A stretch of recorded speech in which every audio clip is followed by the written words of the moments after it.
नवदेरो वेझो सिंधु दरिया में बुरड़ा पतण वासी 10 वरनि जी नींगर इमामुद्दीन भुट्टो जो लाश हथ कयो वियो। नींगर जो लाश टोबन की मदद जरिए 5 कलाकनि बाद कढियो वियो।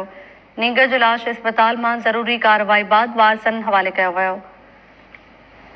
नवदेरो में टाइम न्यूज़ रिपोर्टर नूर मोहम्मद सुमरो से लाइन ते मौजूद है। जी नूर मोहम्मद, कड़ा तफसील हैं? जी तारा, नवदेरो बरसा कचेवार इलाके केटी ममताज थाने की हद बोड़ा पतन जो रहवासी सिंधु दरिया में विंजंदे बुढ़ी फौत थी वियो हुयो।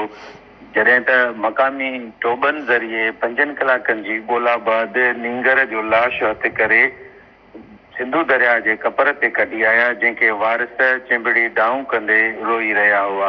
जॾहिं त बुढ़ी फौत थी वियल नींगर इमामुद्दीन जो लाश घर पहुचण ते संदसि वारिस औरतूं लाश के चिंबड़ी ज़ारो कतार रोईंदी रहियूं। जी मेहरबानी जी नूर मोहम्मद सुमरो तफसील ॾियण लाइ।